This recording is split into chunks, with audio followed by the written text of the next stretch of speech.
પાટણ હેમચંદ્રાચાર્ય ઉત્તર ગુજરાત યુનિવર્સિટી કમ્પાઉન્ડમાં આવેલા કુમાર છાત્રાલયના વિદ્યાર્થીઓએ વિરોધ નોંધાવ્યો છે। કુમાર છાત્રાલયમાં જમવાની થાળીમાં દેડકો પીરસવામાં આવતા વિદ્યાર્થીઓ આકરા પાણીએ જોવા મળ્યા હતા। વિદ્યાર્થીઓએ પોતાની થાળીમાં બપોરના જમવામાં દેડકો પીરસવાના ફોટા વાયરલ કર્યા છે। આદિજાતિ કુમાર છાત્રાલયના વિદ્યાર્થીઓને અવારનવાર પીરસવામાં આવી રહ્યું છે હલકી ગુણવત્તાનું ભોજન તેવું વિદ્યાર્થીઓ જણાવી રહ્યા છે।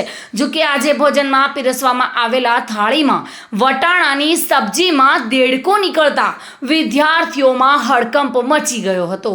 વિદ્યાર્થીઓએ જમવાનો બહિષ્કાર કર્યો હતો અને મોટી સંખ્યામાં યુનિવર્સિટીથી પાટણ જિલ્લા કલેક્ટર કચેરી સુધી પોતાની રજૂઆત કરવા માટે દોડી ગયા હતા।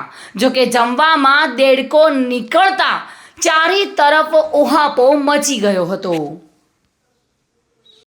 પાટણ તારીખ 22/9/2024 રોજ ભોજનાલયમાં સવારે થાળીમાં દેડકો આવેલો જમવામાં સુવિધાઓ પૂરતી અને વ્યવસ્થા કરવામાં આવતી નથી, જેથી કરીને લોકો અમને કેટલાક સમયથી વાયદા આપીને ગયેલા છે, જેથી અમને હજી સુધી કોઈ નિરાકરણ આવેલું નથી। અમારા તાલુકા અને જિલ્લાના અધિકારીઓ પાલનપુરથી આવીને વાયદો કર્યો કે 2 દિવસમાં સુધરી જશે, હજી પણ સુધર્યું નથી, જેથી કારણે આવનારા દિવસોમાં અમે ગાંધીનગર અને પાલનપુર આંદોલન માટે ઉતરીએ છીએ, જેથી આ પગલાં તરત લેવામાં ના આવે તો આંદોલન ચાલુ રહેશે। પ્રવીણ યોગી સાથે bureau report, today Gujarati news.